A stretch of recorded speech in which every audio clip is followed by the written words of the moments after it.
사사기 13장.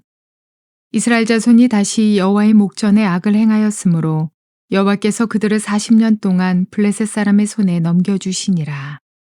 소라 땅의 단 지파의 가족 중에 마노아라 이름하는 자가 있더라.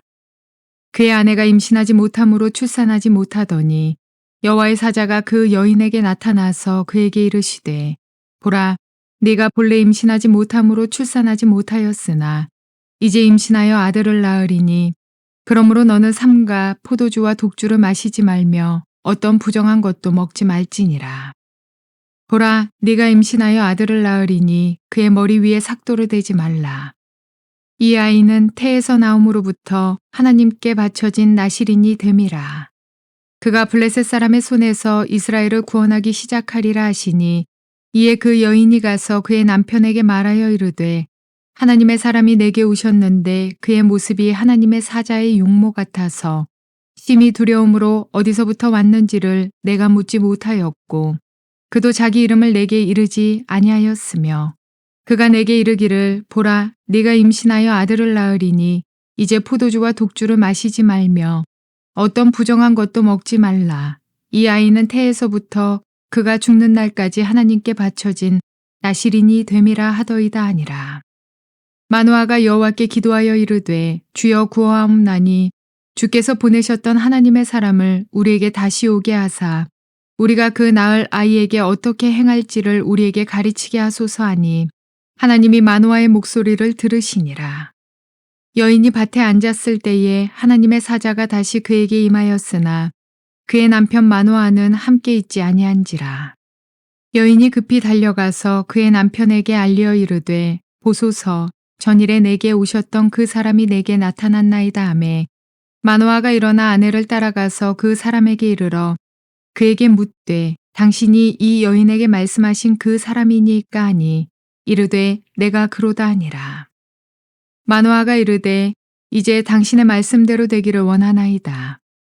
이 아이를 어떻게 기르며 우리가 그에게 어떻게 행하리이까. 여호와의 사자가 마노아에게 이르되, 내가 여인에게 말한 것들을 그가 다 삼가서 포도나무의 소산을 먹지 말며 포도주와 독주를 마시지 말며 어떤 부정한 것도 먹지 말고 내가 그에게 명령한 것은 다 지킬 것이니라 하니라.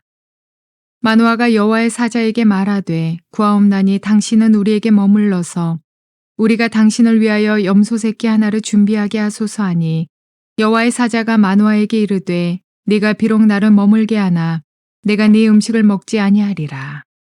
번제를 준비하려거든 마땅히 여호와께 드릴지니라 하니, 이는 그가 여호와의 사자인 줄을 마노아가 알지 못함이었더라. 마노아가 또 여호와의 사자에게 말하되, 당신의 이름이 무엇이니까? 당신의 말씀이 이루어질 때에 우리가 당신을 존귀히 여기리이다 하니, 여호와의 사자가 그에게 이르되, 어찌하여 내 이름을 묻느냐? 내 이름은 기묘자라 하니라. 이에 마노아가 염소 새끼와 소재물을 가져다가 바위 위에서 여호와께 드리매 이적이 일어난지라. 마노아와 그의 아내가 본즉 불꽃이 제단에서부터 하늘로 올라가는 동시에 여호와의 사자가 제단 불꽃에 휩싸여 올라간지라. 마노아와 그의 아내가 그것을 보고 그들의 얼굴을 땅에 대고 엎드리니라. 여호와의 사자가 마노아와 그의 아내에게 다시 나타나지 아니하니, 마노아가 그제야 그가 여호와의 사자인 줄 알고 그의 아내에게 이르되, 우리가 하나님을 보았으니 반드시 죽으리로다 하니, 그의 아내가 그에게 이르되, 여호와께서 우리를 죽이려 하셨더라면 우리 손에서 번제와 소제를 받지 아니하셨을 것이요 이 모든 일을 보이지 아니하셨을 것이며, 이제 이런 말씀도 우리에게 이르지 아니하셨으리이다 하였더라. 그 여인이 아들을 낳음에 그의 이름을 삼손이라 하니라. 그 아이가 자라매 여호와께서 그에게 복을 주시더니 소라와 에스다올 사이 마하네단에서 여호와의 영이 그를 움직이기 시작하셨더라. 좋은 날입니다. 성령님께서 오늘도 여러분들의 심령 가운데 큰 은혜와 평강으로 함께하여 주시기를 주님의 이름으로 축복합니다. 오늘 저는 여러분들과 함께 사사기 13장 말씀으로 은혜를 나누기를 원합니다. 제목은 어둠을 밝히는 태양으로 부름받은 삼손이라는 그런 제목을 가지고 은혜를 나누기를 원합니다. 삼손 이야기 너무 익숙한 이야기죠. 주일학교에서부터 또 작년들 설교에 이르기까지 삼손 이야기는 설교에 아주 단골로 나오는 인물입니다. 자, 그런데요.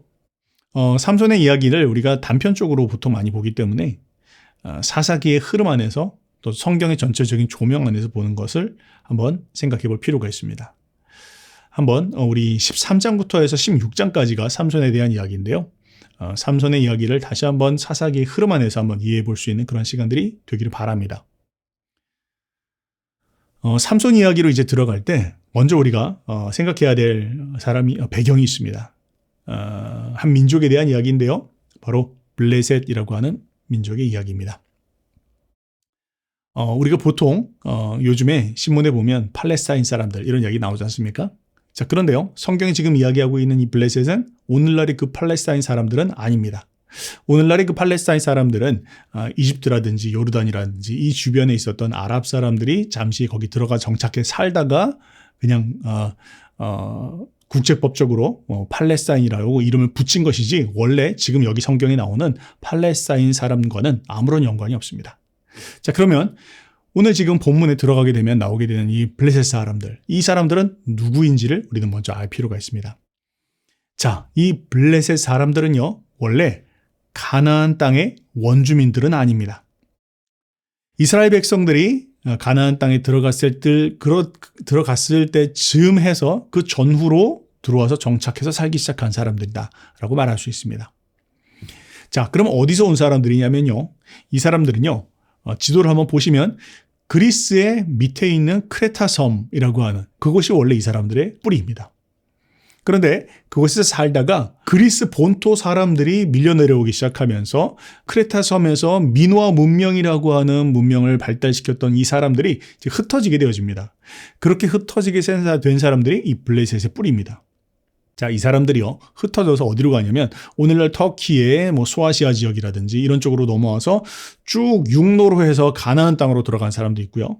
어떤 사람들은 사이프러스라고 하는 섬, 배를 타고 터키 남부에 있는 섬인데요. 남쪽에 있는 섬, 그쪽으로 배를 타고 넘어온 사람도 있고, 또 어떤 사람들은 배를 타고 이집트로 들어간 사람들도 있습니다. 이렇게 많이 흩어졌다라는 것이죠. 자, 그런데요, 그 사람들은요, 굉장히 아주 험악한 사람들이었습니다. 또 아주 전투력이 좋은 사람들이었다는 것이죠. 그래서 보면 성경에 많은 그런 이방 민족의 싸움 가운데에서 블레셋 사람들과의 싸움의 이야기가 굉장히 많이 나오고 또 그 사람들이 강력했던 데에는 이유가 있습니다. 자, 왜 이 사람들이 다른 민족들보다 더 호전적이고 더 아주 강한 사람들이었을까요? 그건 배경이 있기 때문이죠. 방금 제가 말씀드렸습니다. 자, 다른 민족들은요, 이스라엘과 싸울 때, 가나안 땅에서 이스라엘과 싸울 때 자기들 근거와 터전이 있었어요. 그러니까 약탈하고 오거나 혹은 전쟁에서 지더라도 그냥 자기들이 원래 살던 땅에서 살면 됐습니다. 근데 이 사람들은 어떻죠? 블레셋 사람들은 갈 곳이 없습니다.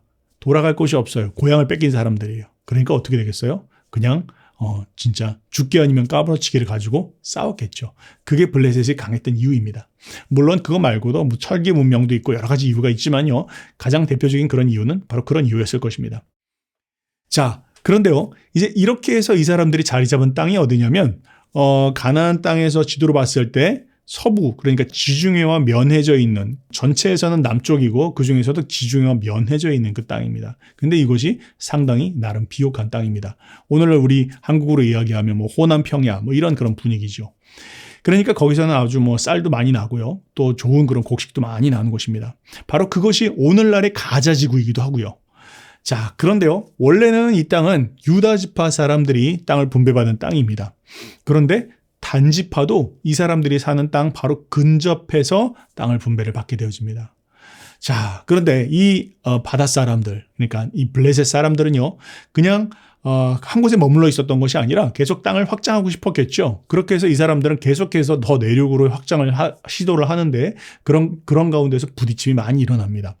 결국에는 이스라엘 사람들이 밀려나게 되는데, 그래서 구릉이라든지 산지라든지 이렇게 해서 밀려나게 되고, 그렇게 해서 밀려나게 된 도시 가운데 하나가 오늘 등장하는 이 삼손의 고향인 소라라고 하는 그런 곳이다라는 거. 요 정도 여러분들이 이해를 하시고 오늘 말씀을 보면 좋을 것 같습니다. 자, 1절, 2절 말씀은 이렇게 시작을 합니다. 1절, 2절 제가 한번 읽어보겠습니다. 이스라엘 자손이 다시 여호와의 목전에 악을 행하였으므로 여호와께서 그들을 40년 동안 블레셋 사람의 손에 넘겨주시니라. 소라 땅에 단지파의 가족 중에 마누아라 이름하는 자가 있더라. 그렇게 이야기하고 있네요. 자, 뭘 이야기합니까? 하나님께서 이스라엘 백성들이 또다시 패턴처럼 악을 행하자 그들에게 하나님께서 심판을 하시는데 어떤 심판입니까? 블레셋 사람들을 통해서 몇 년 동안요? 40년 동안 압제를 당하게 했다는 거예요. 그러니까 40년이면 몇 년입니까? 40년이면 두 세대예요. 두 제너레이션에 거칠 정도로 압제를 당하고 있는데 그런데 이스라엘 백성들이 전혀 깨어날 기미를 보이지 않습니다. 자, 여러분 잠깐 멈춰서요. 지금 우리는 사사기를 볼 때 사사기에 여러 이야기가 있지만 사사를 중심으로 펼쳐지는 이야기를 우리는 보고 있죠. 사사기에 등장하는 사사가 12명입니다. 물론 12명보다 더 많이 있습니다. 그런데 보통 많은 학자들이 사사기에 등장하는 학자를 12로 꼽습니다. 물론 드보라와 바락의 이야기 이런 것들이 드보라가 들어가냐 바락이 들어가냐 둘이 같이 들어가냐 어쨌든 그런 게 있는데 12명의 사사인데 제가 말씀드리고 싶은 것은 삼손은 어디 위치하냐면 그 12명의 사사 중에 가장 끝에 나오는 사사입니다. 지금 사사기의 이야기에서 사사 이야기는 이 드보라 삼손의 이야기로 끝이 납니다. 그러니까 사사기는 계속해서 영적으로 다운되어지는 그런 그림을 그리는데 삼손이 등장할 때쯤 되면 완전히 이스라엘은 영적으로 거의 바닥을 드러낸 상태다라는 것이죠. 왜 그렇게 말씀드리냐면요. 1절과 2절 사이에 원래는 공식처럼 들어가야 되는 문장이 있습니다. 그게 뭡니까? 이스라엘 백성들이 여호와께 부르짖더라. 살려주십시오. 회개합니다. 용서해 주세요. 이런 이야기가 그것이 형식적이라 할지라도 들어갑니다. 그런데 지금은요, 그 문장도 없습니다. 그만 뭘 이야기합니까? 이스라엘 백성들이 그냥 자포자기 상태였다라는 것을 이야기하는 것이죠. 압제 가운데 살아가는 것을 그냥 자연스러운 일이야. 당연한 일이야. 우리 애굽에서도 압제 당했잖아. 지금은 그냥 블레셋 아래 살아가는 게 원래 당연한 거야. 그냥 아예 정체성도 포기하고 사명도 포기하고 자포자기한 상태였다. 그런 걸 이야기하고요. 두 번째는 이스라엘 백성들이 누구에게로 돌아가야 될지 어떻게 돌아가야 될지 이것도 모르는 상태였다는 것이죠. 여호와께 회개해야 된다. 이것도 몰랐을 수 있습니다. 그분께 나가 부르짖어야 된다.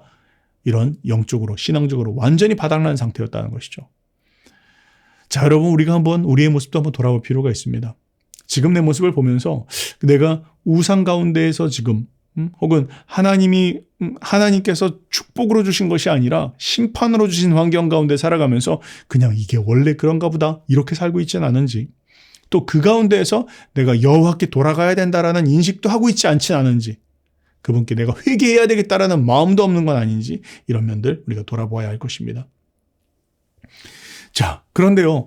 이것만이 아니었습니다. 이스라엘 백성들이 처하고 있는 환경 가운데 가장 심각했던 것 한 가지는 뭐냐면 지도자로 쓸 사람이 없었다는 것입니다. 이건 바로 전 이야기, 이 전의 이야기에서도 동일하게 나타났던 것이죠. 사사기의 후반부로 들어가면 들어갈수록 사사로 뽑을 만한 사람이 이스라엘 백성들 앞에 지도자로 세울 만한 사람이 없었다. 또 그렇게 선 사람들도 변변치 않은 사람들이 섰다. 그런 이야기를 많이 이야기했습니다. 그런데 지금 여기 보니까 지금 하나님이 하고 계시는 일 보니까 살아있는 사람 중에서는 사사로 쓸 사람이 없었다. 그렇게 이야기하고 있어요. 왜요? 그렇게 해서 하나님이 결국에 태중에 있는 아이를 나실인으로 구분해서 걔를 사사로밖에 쓸 수 없는 그 모습 안에서 당시가 얼마나 어두웠는지에 대한 것을 우리는 볼 수 있다는 것입니다. 자, 그러면서 2절은 이렇게 이야기 시작합니다. 소라 땅 단지파의 가족 중에 마누아라 이름하는 자가 있더라. 그의 아내가 임신하지 못함으로 출산하지 못하더니 여호와의 사자가 그 여인에게 나타나서 그에게 이르되 보라 내가 본래 임신하지 못함으로 출산하지 못하였으나 이제 임신하여 아들을 낳으리니 그러므로 너는 삼가 포도주와 독주를 마시지 말며 어떤 부정한 것도 먹지 말지니라. 보라 내가 임신하여 아들을 낳으리니 그의 머리 위에 삭도를 대지 말라. 이 아이는 태에서 나옴으로부터 하나님께 바쳐진 나실인이 됨이라.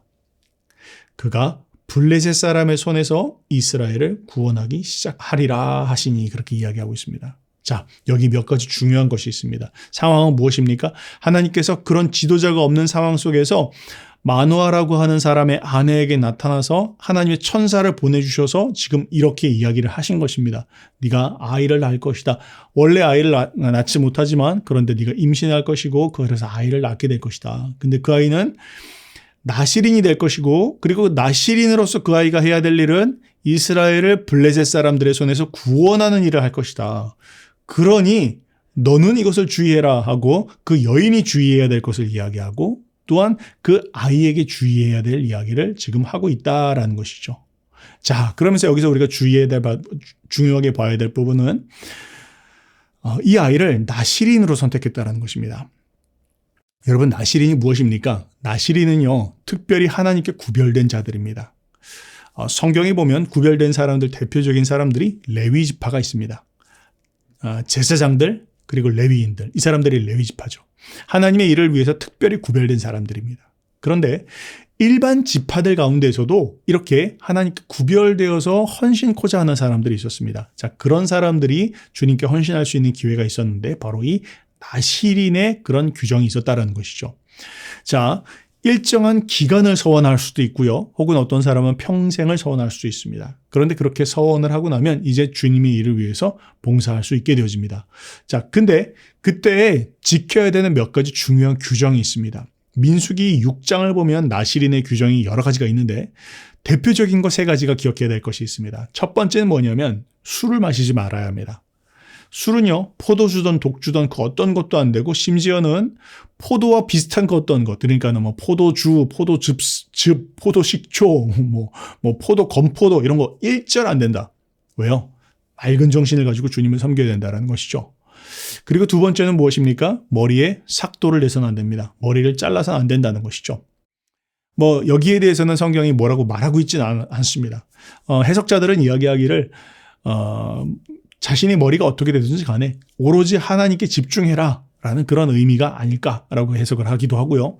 혹은 나실인 이 삼손에 대한 이야기들을 통해서 볼 수 있는 건 머리가 힘의 근원으로 여겨지기 때문에 머리를 자르지 말아야 된다라는 것도 있습니다. 그러나 어떤 해석이든 머리를 자르지 않는 것, 그것이 나실인의 중요한 규정이었습니다. 그리고 마지막 한 가지는 시체를 가까이 해서는 안 됐습니다. 시체를 만지거나 가까이 하는 것 안 된다. 부정하면 안 된다라는 것을 지켜야 됐다는 것이죠. 이게 나실인의 규정입니다. 삼손은요, 나실인으로서 이걸 굉장히 잘 기억했어야 됐어요. 심지어 하나님께서 그 어머니에게 그것을 프랙티스하게 했습니다. 연습하게 했습니다. 왜요? 이걸 알아야 자녀에게 가르칠 수 있기 때문이죠. 그래서 어머니에게도 그것을 엄하게 규정을 알려주었고 그리고 그렇게 자식을 키워야 된다라고 그렇게 지금 이야기를 하고 있습니다. 자, 그런데요. 이런 복잡한 나실인에 대한 이야기를 내려놓고 더 중요한 게 있었어요. 그게 뭐냐면 이렇게 해서 나실인으로 태어나는 삼손은 무엇 때문에 태어나는 것이다라는 것을 기억해야 됐다는 것이죠. 그게 5절 하반부에 이렇게 나옵니다. 그가 블레셋 사람의 손에서 이스라엘을 구원하기 시작하리라. 핵심은 이겁니다. 천사가 임신치 못하는 마노아의 아내에게 나타난 이유도 또한 그 아이가 나실인이 될 거라고 그렇게 이야기한 이유도 목적은 이거예요. 블레셋 사람의 손에서 이스라엘을 구원하기 위한 것. 이게 이 아이의 탄생의 목적이고 또한 삶의 부르심이다라는 것이죠. 이걸 기억했어야 됐습니다. 자, 그런데요. 재밌는 게 있습니다. 그 출생 고지를 받았을 때 그 자리에 마노아는 없었습니다. 그냥 그 아내만 천사를 만났어요. 그런데 이제 그 아내가 마노아에게 이야기하는 내용들이 있습니다. 그런데 이야기했겠죠. 천사를 만났습니다. 그리고 천사가 이런 이야기를 했습니다라고 이야기하는데 여러 그 이야기에 중요한 게 한 가지가 빠져 있어요. 그게 뭡니까? 바로 방금 말씀드렸던 이 아이의 부르심이 무엇인지, 이 아이가 태어나는 이유가 무엇인지, 하나님이 왜 이 아이를 주신 것인지 그 문장은 기록되어져 있지 않습니다. 즉 다시 말하자면 이 엄마는 아이를 가진 것에 대한 기쁨도 있고 내가 임신치 못했다가 지금 임신하게 된 것, 그리고 또한 이 아이를 하나님께서 나실인으로 나게 하신 것, 이런 것은 지금 관심이 있는데 가장 중요한 것을 지금 잊어버리고 있다는 거죠. 그게 뭡니까? 이 아이의 출생의 이유가 무엇이냐. 하나님께서 이스라엘을 블레셋 손에서 구원하기 위해서 이 아이를 하나님께서 우리에게 주셨다. 이게 제일 중요한 것이었다는 것이죠. 근데 그거를 잊어버립니다. 여러분, 어머니의 역할은 무엇입니까? 아니, 부모님의 역할은 무엇입니까? 그것은 바로 자녀들을 향한 하나님의 부르심이 무엇인지를 분명하게 아는 것입니다. 그리고 그 자녀가 그 하나님의 부르심을 따라서 성장하고 나아가고 있는지를 옆에서 기도하며 돕고 가르쳐 주는 것입니다. 그냥 잘 먹어라, 잘 살아라, 성공해라, 이게 아닙니다. 이 아이가 하나님께서 이 아이를 우리 가정에 주신 이유, 아니 하나님을 이 아이를 이 세대 가운데 나게 하신 그 이유가 무엇인지를 깨닫고 그것을 가르치는 것입니다. 그게 바로 부모의 목적인 것이죠. 자, 안타깝게도요, 이 여인은 아이가 진 기쁨이었는지 어쨌든 그 삼손의 부르심의 목적, 이것을 잘 기억하지 못했더라라고 성경은 이야기를 하고 있습니다. 자, 그런 가운데에서 천사가 이 출생고지를 이야기했을 때 마노아는 그 자리에 없었다고 그렇게 말씀을 드렸죠. 그래서 마노아에게 아내가 이야기를 했더니 마노아가 뭔가 좀 마음에 불편했나 봅니다. 아니, 그래도 내가 이 집안의 남자인데 나한테 먼저 오셔서 말씀하셔야지 왜 아내한테 이야기하셨나, 뭐 이런 생각이었는지 모르지만 어쨌든 기도를 합니다. 하나님 앞에 기도하는데 이렇게 기도를 합니다. 8절 말씀해 보니까요, 마노아가 여호와께 기도하여 이르되 주여 구하옵노니 주께서 보내셨던 하나님의 사람을 우리에게 다시 오게 하사 우리가 그 낳을 아이에게 어떻게 행할지를 우리에게 가르쳐 주십시오. 그렇게 이야기합니다. 다시 천사를 좀 보내주십시오. 그리고 어떻게 자녀를 키워야 될지 좀 말씀해 주십시오. 자, 그런데 말씀 안 하셨나요? 분명히 말씀하셨습니다. 근데 마노아는 그냥 마음에 조금 불편한 부분들이 있었던 것 같아요. 하나님께 다시 기도합니다. 그런데 하나님께서 어떻게 하셨습니까? 다시 보내주십니다. 근데 재밌는 건 다시 보내시는데 마노아에게 바로 안 보내시고 다시 그 아내에게 나타나셨습니다. 그러니까 아내가 다시 마노아를 찾아갑니다. 여보, 그 하나님의 천사, 얼마 전에 나타났던 그분이 다시 나타났어 하면서 마노아를 찾아서 데리고 왔다. 그렇게 성경이 이야기합니다. 자, 그러면서 이제 12절 하반부에 이렇게 마노아가 질문을 합니다. 이 아이를 어떻게 기르며 우리가 그에게 어떻게 행하리까? 그렇게 물어봅니다. 그랬더니 사자가 이렇게 이야기합니다. 이미 내 아내한테 다 이야기했다. 그거 그냥 잘 지키면 된다. 그러면서 다시 한번 짚어서 반복해서 이야기하는데 이 아이가 나실인이라고 하는 거 꼭 기억해라. 그렇게 지금 이야기를 하고 있습니다. 자, 그러면서 보니까 그러고 나서 15절부터 23절에 보니까 마노아가 지금 이 천사를 놓지를 않습니다. 그리고는 다시 묻습니다. 천사에게 이야기하기를 우리에게 머무소서, 우리가 당신에게 염소 새끼를 가지고 음식을 좀 준비하겠습니다. 이렇게 이야기를 합니다. 이걸 보니까 마노아는 지금 이 사람을 하나님의 선지자 정도로 여겼던 것 같습니다. 아내는 이 사람을 하나님의 사람, 천사로 이해했던 것 같은데 지금 마노아는 이 사람을 사람으로 이해했던 것 같습니다. 그랬더니 천사가 이야기합니다. 아니다. 나는 먹지 않겠다. 만약 하나님께 제사를 드리기를 원한다면, 번제를 드리기를 원한다면 하나님께 그 영광을 돌려라. 그렇게 이야기를 합니다. 자, 어쨌든 이 사람을 붙잡고 싶은 마음에 마노아가 다시 물어봅니다. 당신의 이름이 무엇입니까? 당신의 이름을 알려주시면 우리에게 자녀를 낳게 하신 당신의 이름을 사람들에게 알리기를 원합니다. 이 영험한 선지자가 우리에게 자녀를 낳게 해주셨어. 이렇게 이야기를 하겠습니다. 이러면서 다시 붙잡습니다. 그랬더니 천사가 이야기합니다. 어찌하여 나의 이름을 묻느냐? 나의 이름은 기묘자다. 그렇게 이야기를 합니다. 그런데 여러분, 기묘자다라는 건 내 이름은 기묘자라는 뜻이 아니라 내 이름은 amazing, 놀랍다라는 뜻입니다. 알 수 없다, 신비롭다, 내가 말해도 모른다, 내가 너한테 이야기 안 날 거다, 뭐 이런 의미입니다. 그러니까 알 수 없는 이름이다. 이름을 알려주지 않았다라는 것이죠. 만약 이름을 알려줬다면 더 음란하게 섬길 수도 있는 것입니다. 그래서 이름을 알려주지 않습니다. 그리고 나서는 마노아가 거기다가 염소 새끼와 소제물을 가지고 제물을 드렸더니 하늘로부터 불이 내려와서 갑자기 그 제물들을 태워버리고 그 불과 함께 여호와의 사자가 하늘로 올라갔다라고 그렇게 성경을 이야기합니다. 마노아와 그 아내는 그 모습을 보고 바짝 엎드립니다. 그러면서 마노아가 이야기합니다. 우리가 죽게 생겼다. 여호와를 보았으니 죽게 생겼다라고 하면서 막 부르짖기 시작합니다. 그랬더니 아내가 이야기하기를, 여보, 말이 됩니까? 우리를 죽이려고 하셨다면 우리한테 나타나시지 않았을 것이고 이 제사를 받지도 않으셨을 것이고 이걸 보이시고 이런 이야기 하지 않으셨지 않겠습니까? 라고 그 남편을 도닥거렸다라고 성경은 이야기하고 있습니다. 아내는 조금 더 영적으로 민감했던 것 같고 마노아는 좀 아내보다는 둔감했던 사람이었구나. 그런 배경을 볼 수가 있을 것 같습니다. 자, 그런데 어쨌든 삼손의 부모의 이 이야기를 통해서 우리가 생각해 볼 수 있는 것은 무엇입니까? 중요한 것은 무엇이죠? 초점과 관점입니다. 아내는 아이 태어난 것에 기쁨이 있었고 또 마노아는 천사를 만난 것 그 자체의 기쁨이 있었는데 그것보다 더 중요한 것은 놓쳤다라는 거 우리가 기억해야 할 것입니다. 바로 이 아이를 통해서 무엇을 하고자 하는 것인지 하나님께서 왜 이 아이를 우리에게 주신 것인지 그 본질을 놓쳐서는 안 되는데 이들은 그것을 명확하게 이해하지 못하고 있는 것 아닌가라는 그런 미심쩍은 마음들을 본문은 낳고 있습니다. 자, 그런 가운데에서 이제 24절, 25절 말씀에 보니까 삼손을 낳은 이야기를 기록합니다. 한번 읽어보겠습니다. 그 여인이 아들을 낳음에 그의 이름을 삼손이라 하니라. 그 아이가 자라매 여호와께서 그에게 복을 주시더니 소라와 에스다올 사이 마하네단에서 여호와의 영이 그를 움직이기 시작하였더라. 그렇게 이야기하고 있네요. 자, 이 아이에게 이름을 주어졌는데 그의 이름을 삼손이라고 지어졌다라는 것이죠. 근데 삼손이라고 하는 것은요, 히브리 이름이 아닙니다. 삼손이라고 하는 이름은요, 많은 학자들이 이야기하기를 삼손이라는 이름은 히브리 이름이 아닌데, 그 이름의 뜻이 무엇이냐라고 이야기할 때, 작은 태양 혹은 태양처럼 빛나는 이런 그런 이름이다라고 그렇게 이야기를 합니다. 그런데요, 그 이름이 도대체 어디서 나왔을까라고 이야기했을 때 사람들은 생각하기에 학자들은 이야기하기에 이 가정이 그러니까 지금 이 마노아의 가정이 태양신을 섬기는 배경이 있었을 것이다 그렇게 추측을 합니다. 근거가 없는 게 아닌 게 이 집에서 한 얼마 떨어지지 않은 곳이 베세메스라고 하는 곳인데 바로 거기가 태양의 집입니다. 태양신을 섬겼던 곳이다라는 것이죠. 그러니까 그 배경 안에서 이 가정 안에도 분명히 태양신을 섬기는 그런 혼합주의적인 그런 배경이 있었을 것이다라는 것입니다. 참으로 어두웠던 시기입니다.